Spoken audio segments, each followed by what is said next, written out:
तो स्टूडेंट्स आज अपन डिस्कस करेंगे जेई मेन 25 22 जनवरी का शिफ्ट 1 का फिजिक्स पेपर है ना।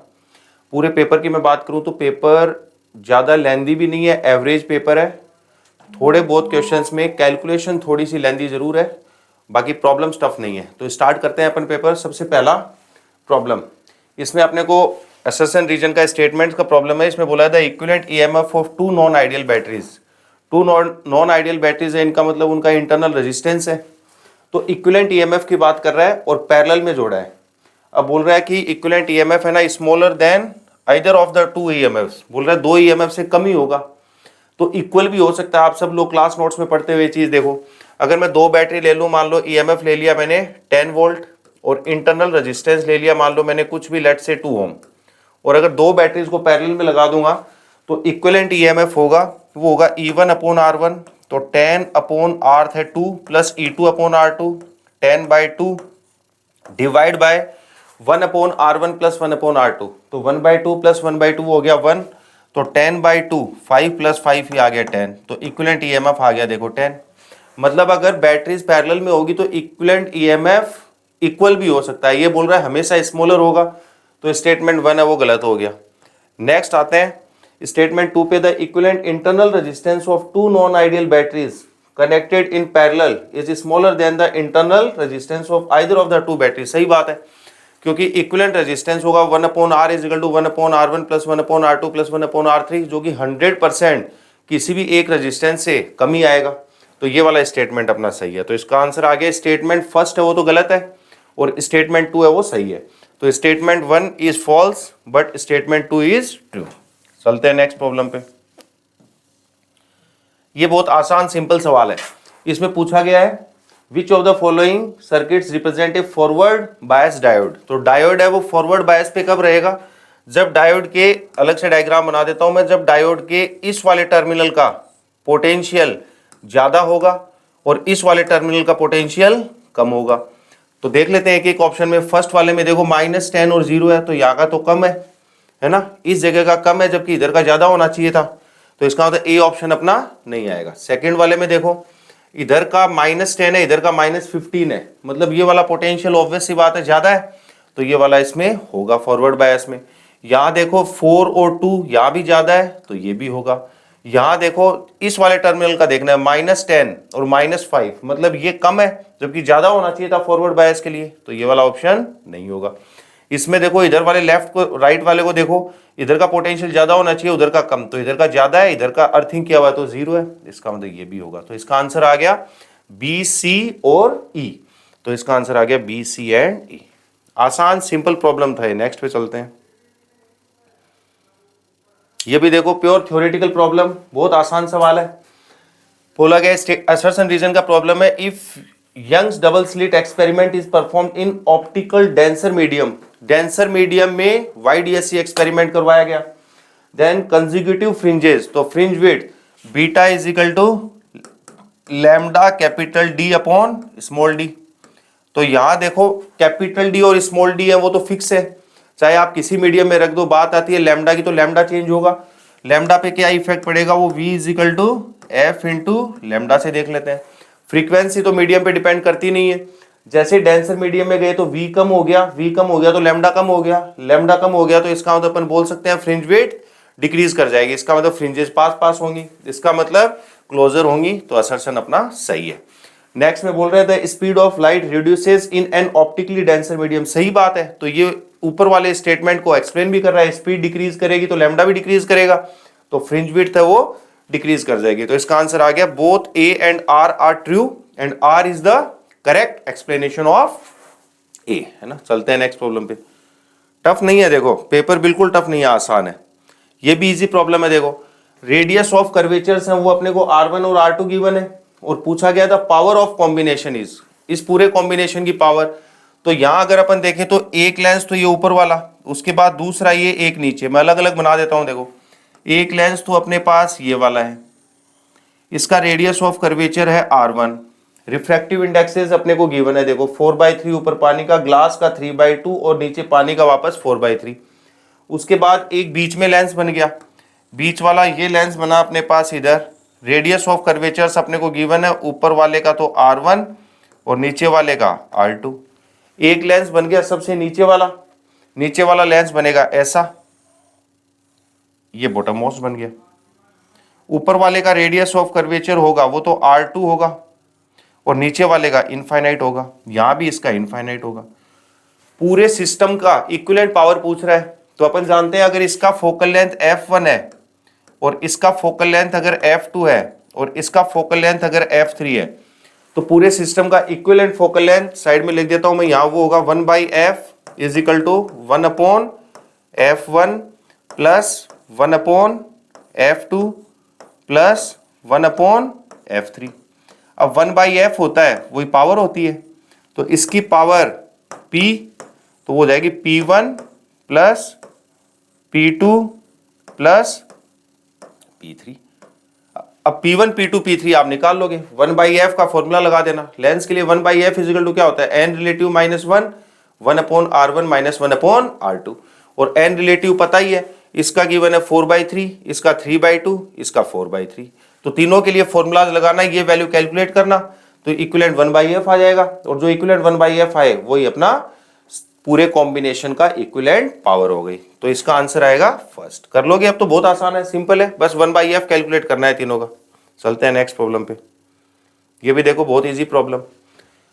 इसमें बोला गया है वर्क फंक्शन गिवन है CS और Li का 1.9 इलेक्ट्रॉन वोल्ट और 2.5 इलेक्ट्रॉन वोल्ट, और जो रेडिएशन इंसिडेंट किए गए उनकी वेवलेंथ है अपने पास 550 नैनोमीटर। तो पूछना चाह रहा है कि कौन से केस में फोटो इलेक्ट्रिक इफेक्ट होगा और कौन से केस में नहीं होगा, या दोनों में होगा या दोनों में नहीं होगा।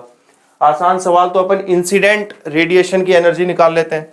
तो इंसिडेंट रेडिएशन जो लाइट गिर रही है उसके फोटोन की एनर्जी हो जाएगी hc अपॉन लैम्डा, और उसका इजी फॉर्मेट 1240 अपॉन लैम्डा इन नैनोमीटर, वो हो जाएगा 550, और यूनिट आप जानते हो इलेक्ट्रॉन वोल्ट। अगर एंगस्ट्रॉन में गिवन होता तो 12400 हो जाता ऊपर, इसको सिंप्लीफाई करोगे तो आएगा लगभग 2.2 के आसपास। तो 2.2 के आसपास का होता है, इंसिडेंट एनर्जी इसके वर्क फंक्शन से कम है, इसका मतलब ये वाला तो फोटो इलेक्ट्रिक इफेक्ट शो नहीं करेगा, केवल ये वाला करेगा। तो 1.9 किसका था, CS का, तो CS ओनली, ये आंसर हो गया। बहुत इजी आसान प्रॉब्लम्स है, ये भी बहुत इजी प्रॉब्लम्स है। ऐसे काफी प्रॉब्लम्स आप लोगों ने क्लास में किए हुए हैं। जैसे इसमें देखा जाए तो बोला है कॉन्वेक्स लेंस है, ग्लास का बना हुआ, रिफ्रैक्टिव इंडेक्स म्यू दिया हुआ है, and each side have radius of curvature r, मतलब इक्वी कॉन्वेक्स लेंस है अपने पास। तो ये मैंने लेंस बनाया, इक्वी कॉन्वेक्स लेंस है, दोनों तरफ का रेडियस ऑफ कर्वेचर है ना वो है r, और इसका भी r। तो अगर अपने को रिफ्रैक्टिव इंडेक्स म्यू गिवन है तो इसका फोकल लेंथ तो निकल जाएगा आराम से। 1/f is equal to mu minus 1/r1 minus 1/r2, और एक का रेडियस ऑफ कर्वेचर प्लस का तो दूसरे का माइनस का। अगर मैं ये डायरेक्शन पॉजिटिव लूं तो ऊपर वाले का रेडियस ऑफ कर्वेचर प्लस का, नीचे वाले का माइनस का। तो 1/f इज इक्वल टू आ जाएगा म्यू माइनस 1/r माइनस, और फिर माइनस r रखोगे तो प्लस, तो वो दोनों मिलकर 2/r हो जाएगा। तो म्यू माइनस 1 इंटू 2/r, ये इसका फोकल लेंथ आ गया। उसके बाद बोला गया है one side is polished for complete reflection. बोल रहे हैं नीचे वाली साइड है ना ये पॉलिश कर दी, तो पॉलिश कर दी तो भाई अब ये लेंस और मिरर का कॉम्बिनेशन हो गया बस। अब क्या करोगे, लेंस को अलग बना लेना, लेंस का फोकल लेंथ तो वही है, और ये मिरर अलग बना लेना, मिरर का फोकल लेंथ लिख लेना।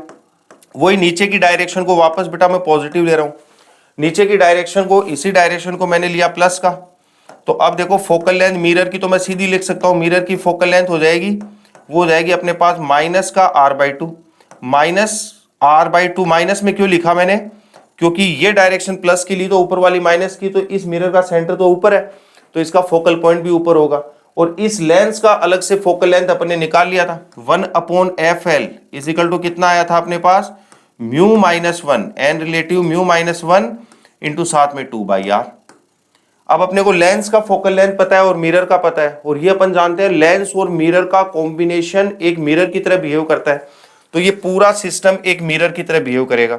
इस मिरर का इक्विवेलेंट फोकल लेंथ अगर मेरे को पता चल जाए तो अपना काम हो जाएगा। तो इस मिरर का अगर इक्विवेलेंट फोकल लेंथ मैंने f मान लिया, तो 1/f is equal to, formula जानते हैं अपन, 1/fm माइनस 2/fl। अब आप सीधा यहाँ पे एफ एम की जगह तो पटक देना माइनस का r/2 और 1/f(l) अपन ने यहां से कैलकुलेट किया, ये एज इट इज पटक देना, इक्विवेलेंट फोकल लेंथ आ गया इसका। अब बोला गया कि ऑब्जेक्ट को कहां रखा जाए कि इमेज भी वही बन जाए, तो ये जो इक्विवेलेंट फोकल लेंथ आई इस मिरर की, इसके सेंटर पे रख दो। तो इसके सेंटर पे अगर रखोगे तो इस मिरर से इसके सेंटर की डिस्टेंस होगी वो हो जाएगी 2f के इक्वल, क्योंकि r is equal to 2f। तो जो यहां से f आए उसी का ट्वाइस कर देना, सिंप्लीफाई करोगे तो अपना आंसर आएगा 4th। आसान सवाल था ये भी, है ना, ये भी बहुत easy problem.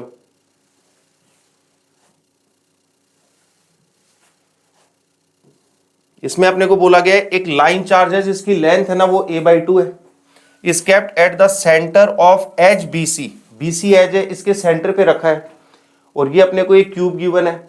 If the density of charge is lambda, charge density उसकी लैम्डा गिवन है, तो चार्ज क्या हो जाएगा, लैम्डा इंटू लेंथ उसकी a/2, तो चार्ज आ जाएगा लैम्डा इंटू लेंथ, लेंथ है वो है a/2 के इक्वल।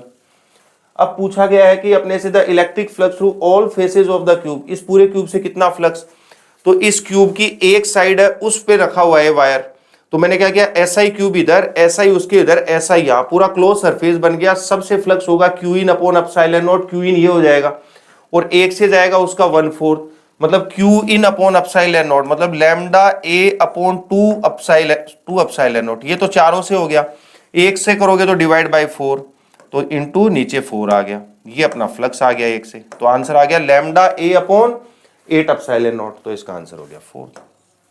बिल्कुल टफ पेपर नहीं था, आसान आसान सिंपल सिंपल सवाल है, ये भी बहुत इजी प्रॉब्लम है। इसमें बोला गया है कि एक पोटेंशियोमीटर है जिसमें बीच वाले वायर का रेजिस्टेंस 1 ओम है, यहाँ नीचे 2 ओम रेजिस्टेंस है, और इसको एकदम मिड में कनेक्ट किया है, तो बोल रहा है सर्किट में करंट कितना होगा, तो इसका इक्विवेलेंट डायग्राम बना लो बस। इसका इक्विवेलेंट डायग्राम बनाओगे तो ये अपने पास ऊपर बैटरी हो गई, बैटरी का EMF है वो है 0.9, और ये रेजिस्टेंस दोनों में अलग अलग ब्रेक करूं तो ये रेजिस्टेंस हो गया 0.5, और ये आगे वाला रेजिस्टेंस है ये भी हो गया 0.5, और ये नीचे रेजिस्टेंस लगा हुआ है ये 2 का, ये लो।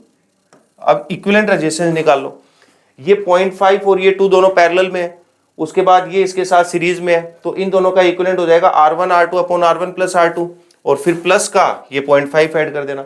इसको सिंप्लीफाई करोगे, आसान सी कैलकुलेशन है, इस पूरे का इक्विवेलेंट आ जाएगा 0.9, बैटरी है वो भी है 0.9, तो 0.9/0.9 करंट आ जाएगा 1 एम्पियर। कितने आसान आसान सिंपल सिंपल सवाल है।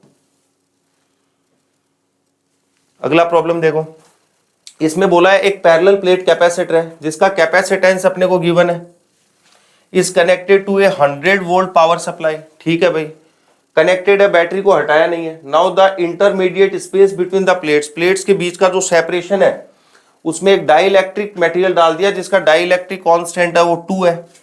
अब बोल रहा है कि डाइइलेक्ट्रिक डालने से the extra charge and change in the electrostatic energy in the capacitor, capacitor के चार्ज के ऊपर और इलेक्ट्रोस्टैटिक एनर्जी पे क्या इफेक्ट पड़ेगा। तो सबसे पहले मैं चार्ज पे देखता हूं, तो चार्ज पे देखूं तो ऑप्शंस को देखा जाए तो 4, 2, 2, 8। आप एक बार यूनिट पे मत जाओ, पहले मैग्नीट्यूड वाइज देखो, तो अपन जानते हैं Q = CV। अब बात आती है V की, तो V तो चेंज हुआ नहीं, C चेंज हुआ है, तो इनिशियल चार्ज निकाल लेता हूं, केवल मैग्नीट्यूड देख रहा हूं मैं, पावर वगैरह नहीं देख रहा, तो C × V करोगे तो C की जगह 4 और V की जगह 1 ले रहा हूं मैं, जीरो वगैरह छोड़ो, एक बार केवल ये देख रहा हूं जो इंटीजर वैल्यू आ रही है वो कितनी आ रही है, तो 4 × 1 ये आ गया 4। अब देखो जैसे ही आप डाइइलेक्ट्रिक डालोगे इसके अंदर, डाइइलेक्ट्रिक कांस्टेंट है वो है 2, है ना, डाइइलेक्ट्रिक कांस्टेंट 2 है, तो कैपेसिटेंस है ना वो ट्वाइस हो जाएगा, इसका कैपेसिटेंस है वो ट्वाइस हो जाएगा। मटेरियल कनेक्टेड है ना, बैटरी कनेक्टेड है between plates is filled with a dielectric material of dielectric constant इतना due to introduction of dielectric material the extra charge and the charge in the change in the electrostatic energy. The extra charge पूछा है कि भाई extra charge कितना आएगा, है ना, पहला का चार्ज और बाद का चार्ज, उन दोनों का डिफरेंस निकालना है। तो देखो इनिशियल चार्ज का मैग्नीट्यूड 4 है, आगे कितने जीरो है, मिली में, माइक्रो में, वो सब मैं नहीं देख रहा। उसके बाद फाइनली आप देखोगे तो Q = CV, C हो जाएगा 2 गुना, तो चार्ज भी 2 गुना, तो 4 की जगह ये फैक्टर आएगा 8 का। इन दोनों का डिफरेंस देख लो, 8 - 4 पक्का 4 की टर्म आनी है, बाकी यूनिट को छोड़ो, और 4 की टर्म एक ही ऑप्शन में है, इसका आंसर आ गया फर्स्ट। आप जितना इजी कैलकुलेशन करके प्रॉब्लम को करोगे ना उतना आसान होगा, ठीक है। उससे नेक्स्ट,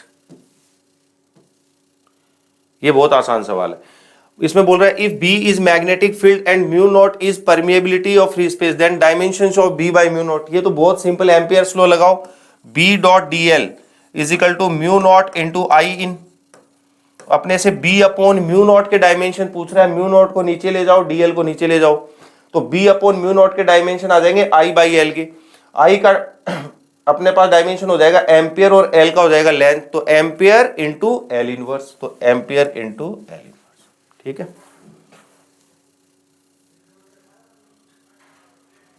इसमें क्या बोला गया है कि एक इलेक्ट्रॉन सिमेट्रिकली एंटर करता है between two parallel and equally but oppositely charge metal plates.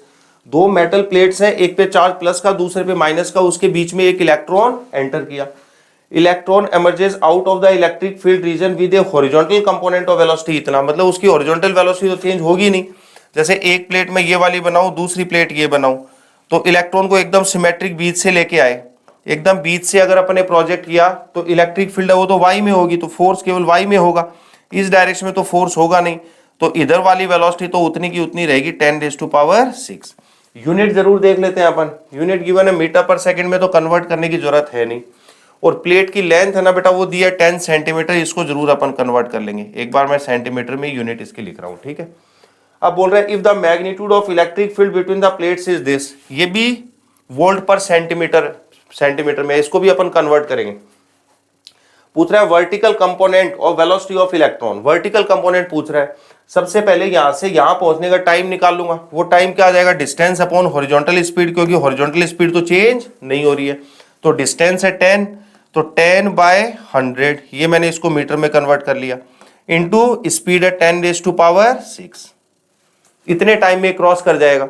अब मैं इसका एक्सेलरेशन कैलकुलेट कर लेता हूं, v = u + at लगा दूंगा, तो डायरेक्ट मैं v = u + at लिख रहा हूं, u तो 0 था, एक्सेलरेशन हो जाएगा qe/m, है ना, तो qe/m, q की जगह 1.6 इंटू 10⁻⁻19 इंटू e की जगह 9.1 वोल्ट पर सेंटीमीटर, नीचे सेंटीमीटर को मीटर में कन्वर्ट करोगे 10⁻⁻², ये तो QE हो गया, QE/m, मास रख देता हूं, गिवन है मास 9.1 इंटू 10⁻⁻31,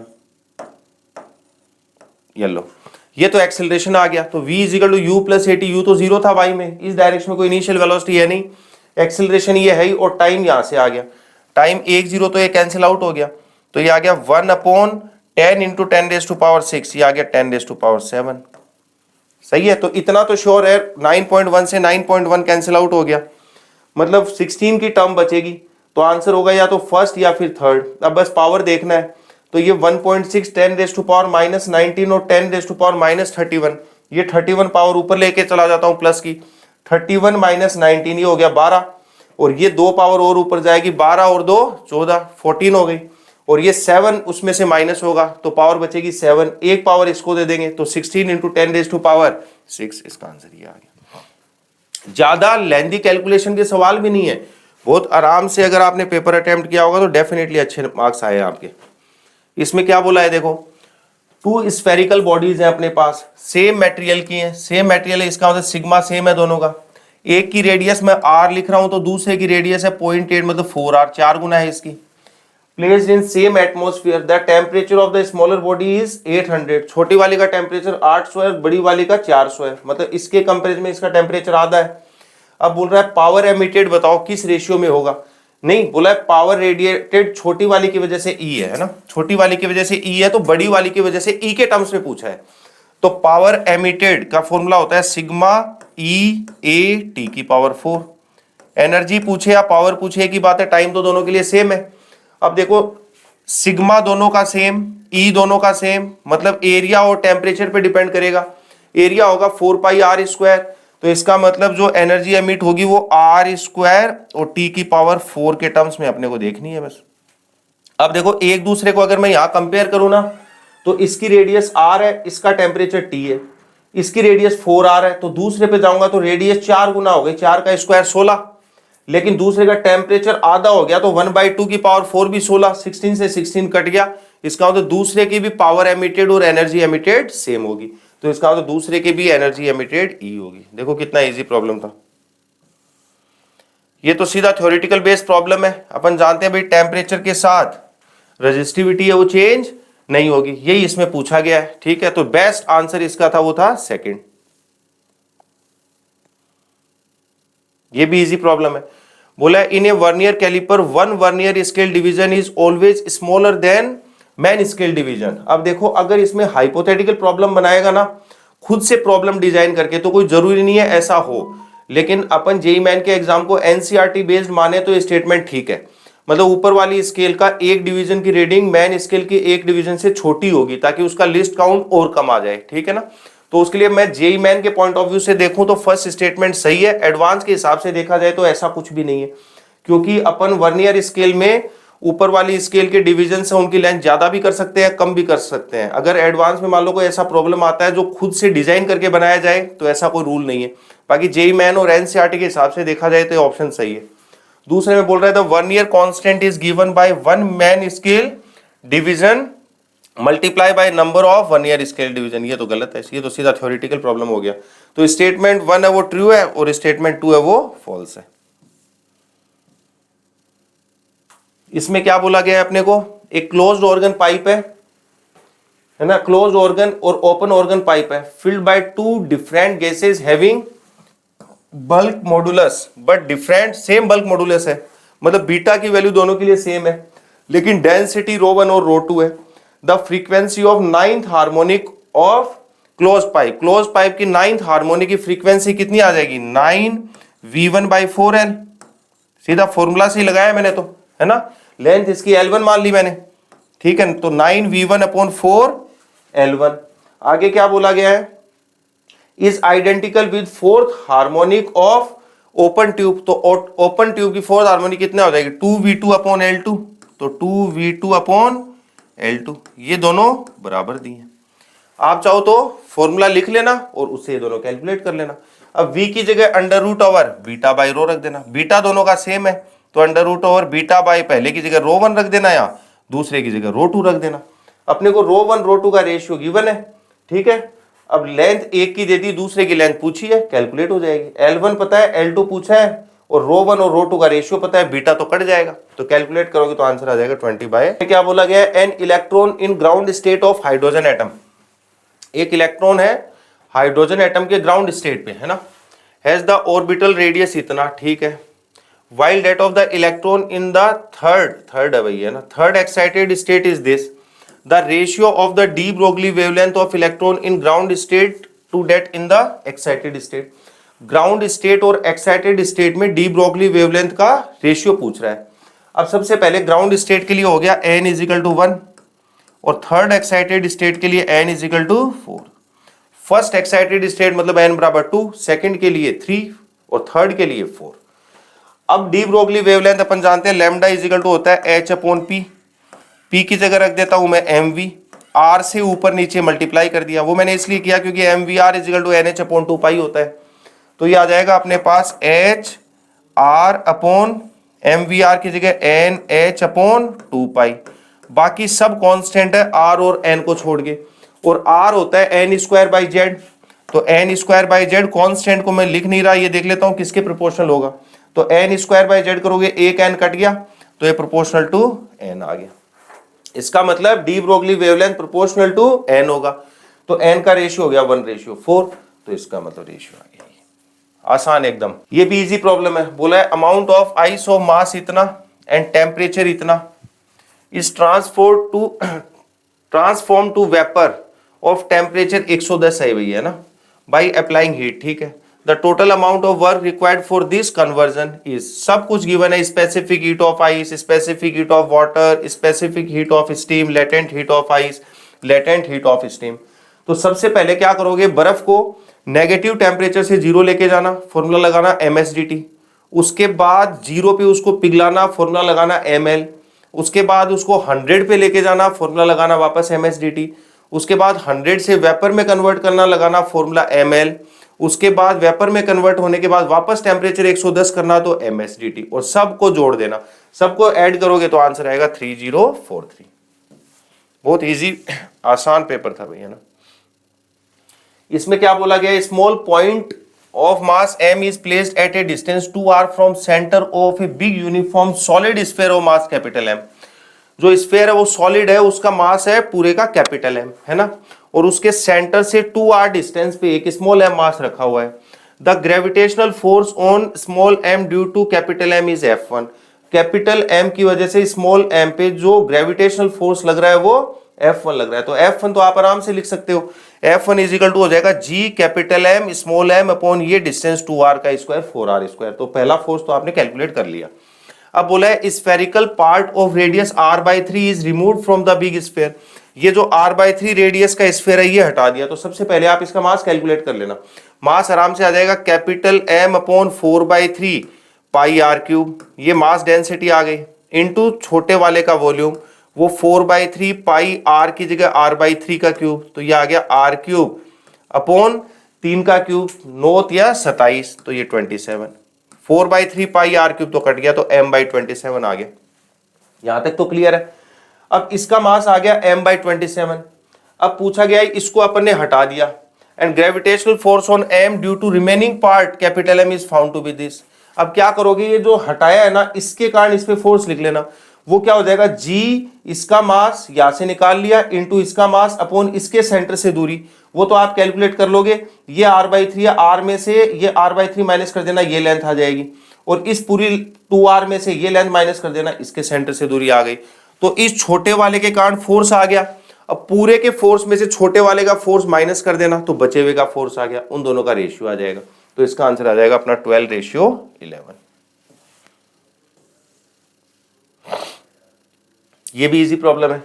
इसमें क्या बोला गया है, a bob of mass m is suspended at point O point पे सस्पेंड किया by a light string of length L। इस रस्सी की लंबाई L है, and left to perform vertical circular motion as shown in figure. Vertical circular motion कर रहा है initially by applying horizontal velocity v0 at point A point पे इसको हॉरिजॉन्टल वेलोसिटी अपन ने v0 सप्लाई की।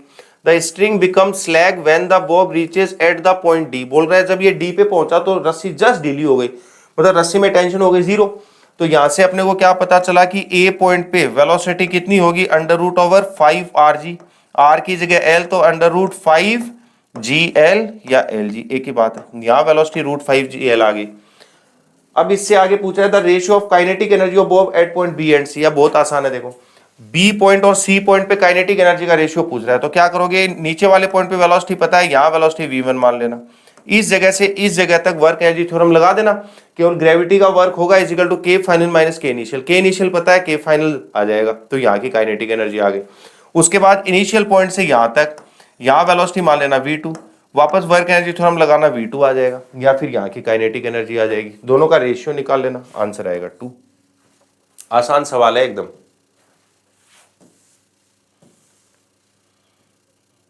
ये भी बहुत इजी प्रॉब्लम है। इसमें क्या बोला गया अपने को, a uniform circular disc of radius r and mass m is rotating about an axis perpendicular to its plane and passing through its centre. मतलब इस सेंटर से पास होने वाली एक्सिस के अबाउट इसको अपन रोटेट कर रहे हैं। A small circular part of radius r/2 is removed from the original disc as shown in figure. Find the moment of inertia of the remaining part of the original disc about the axis as given below. ये तो simple class note जैसा सवाल हो गया। सबसे पहले पूरी disc की वजह से सेंटर से गुजरने वाले एक्सिस के about moment of inertia perpendicular to its plane से, ये सेंटर के अबाउट मोमेंट ऑफ इनर्शिया क्या हो जाएगा, mr²/2, तो ये आ गया mr²/2। अब क्या करोगे, जो पार्ट हटाया उसका मोमेंट ऑफ इनर्शिया और निकाल लेना। सबसे पहले इसका मास निकाल लेना। इसका मास क्या हो जाएगा, m/πr² multiply by pi into r/2 का स्क्वायर, तो आ जाएगा m/4। तो इसका मास आ गया। फिर इस वाले मास की वजह से इसके सेंटर के अबाउट निकाल लेना, सेम फॉर्मूला लगा के, m की जगह m/4 पटक देना, r की जगह r/2 पटक देना, और पैरेलल एक्सिस थ्योरम लगा के इसके अबाउट निकाल लेना। फिर पूरे के मोमेंट ऑफ इनर्शिया में से इसका मोमेंट ऑफ इनर्शिया माइनस कर देना, अपना आंसर आ जाएगा 13/32 mr²। इजी प्रॉब्लम्स थे, ये तो सिंपल सवाल है। बोल रहा है 2 सोप बबल्स है, रेडियस 2 और 4 है, तो उनके कॉमन इंटरसेक्शन पॉइंट पे अपने को रेडियस निकालनी है, तो बहुत इजी है, सीधा प्रेशर इक्वेट करके अपन जानते हैं कॉमन रेडियस आती कितनी है, R1 R2 upon R1 minus R2। बस ये तो सिंपल क्लास नोट्स का सवाल है, आंसर आ जाएगा 4। ये भी बहुत इजी प्रॉब्लम, ये तो बताने लायक प्रॉब्लम भी नहीं है। देखो बोल रहा है particle is projected at an angle of 30 degree from horizontal with A speed 60। 30 degree पे छोड़ा तो हॉरिजॉन्टल कंपोनेंट हो जाएगा 60 cos 30, cos 30 होता है √3/2, तो ये आ जाएगा 30√3। y वाली वेलोसिटी sin 30, तो वो आ जाएगी 30। अब क्या बोलना चाह रहा है, the height travelled by the particle in the first second is h0। पहली सेकंड में कितना चलेगा, एक्सेलरेशन y में है ही 10 मीटर पर सेकंड स्क्वायर, तो y डायरेक्शन में इक्वेशन लिख देना, s = ut plus half at² displacement आ गया। अगला क्या बोला गया, and height travelled in the last second before it reaches the maximum height. Last second में कितना चलेगा, वो तो सीधा ही देख लो, लास्ट सेकंड में जितना ऊपर जाएगा उससे अगली एक सेकंड में उतना ही नीचे आएगा, तो एक सेकंड के लिए ऊपर से नीचे लगा दो, s = ut plus half at²। u तो 0 है, हाफ एक्सेलरेशन 10 है और टाइम 1 सेकंड है, तो ये तो 5 मीटर आ गया। और बस ये वाली दूरी आप कैलकुलेट कर लेना, दोनों का रेशियो कैलकुलेट कर लेना, रेशियो आ जाएगा इसका 5। बहुत ईजी है, देखो पहली 1 सेकंड में कितना ऊपर जाएगा ut, तो t तो 1 है 30 माइनस हाफ a की जगह 10/2 5 और t का स्क्वायर 1, तो ये आ गया अपने पास 25, और लास्ट सेकंड में चल रहा है 5, तो 25/5 आंसर आ गया 5। बहुत इजी आसान सवाल है, इसमें थोड़ी सी कैलकुलेशन है, टफ नहीं है, सवाल आसान है, हल्की सी कैलकुलेशन है। इसमें एक पार्टिकल का पोजीशन वेक्टर गिवन है, दूसरे का पोजीशन वेक्टर गिवन है। α1 की वैल्यू पटक देना, यहां α2 की पटक देना n के टर्म्स में, α3 सीधा 2 पटक देना, यहां β2 पटक देना माइनस β2 पटक β1 है ना, β1 की जगह रख देना, β2 की जगह रख देना, β3 की जगह रख देना। तो ये वाले डेटाज अपने को गिवन है, ये वाले डेटाज अपने को सवाल में गिवन है भाई, है ना, ये टर्म्स अपने को गिवन है प्रॉब्लम में, ठीक है। अब उसके बाद में बोला गया एट t = 1 va = vb, तो क्या करोगे, इसको डिफरेंशिएट कर लेना टाइम के रेस्पेक्ट में, इसको डिफरेंशिएट कर लेना, va vb वेक्टर आ गया, va vb वेक्टर आ गया, दोनों का मैग्नीट्यूड इक्वल कर देना, तो यहां n और p में एक इक्वेशन आ जाएगी, इस n और p में, क्योंकि बाकी सब कुछ तो कांस्टेंट है, t की जगह तो 1 पटक ही दिया, एक इक्वेशन तो यहां से आ गई। दूसरा बोल रहा है va और vb एक दूसरे के ऑर्थोगोनल है, मतलब परपेंडिकुलर है, तो दोनों का डॉट प्रोडक्ट 0 कर देना, वहां से भी n और p में एक इक्वेशन आ गई, तो n और p कैलकुलेट हो गया, उसकी वैल्यू पटक देना, va और vb में भी रख देना, ra और rb में भी रख देना।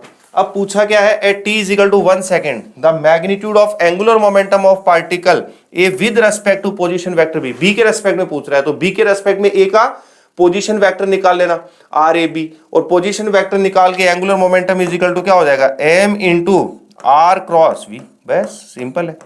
वेलोसिटी वेक्टर पता ही है, पोजीशन वेक्टर अपन निकाल लेंगे, मास अपने को पता ही है, तो आंसर आ जाएगा। ये भी आसान सवाल बोल रहा है, driver sitting inside a park car is watching vehicles approaching from behind with the help of his side view mirror.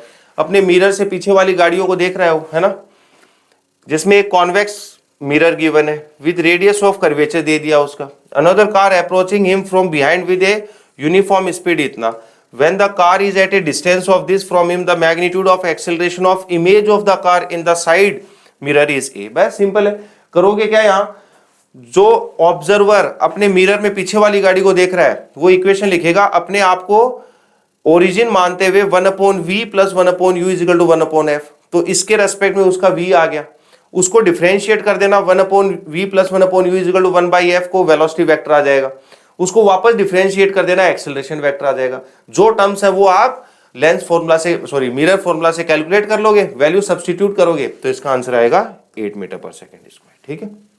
तो पेपर बिल्कुल भी टफ नहीं था, आसान था। मुश्किल से 3 या 4 ऐसे प्रॉब्लम्स थे जो कैलकुलेशन मांग रहे थे, बाकी तो पेपर ऐसा था कि डायरेक्ट 1-1, 2-2 लाइन में होने वाला था। तो जिन बच्चों ने अच्छे से पेपर को अटेम्प्ट किया है ना तसल्ली से, डेफिनेटली उन्होंने अच्छा स्कोर किया है, ठीक है। चलो, all the best for next JEE।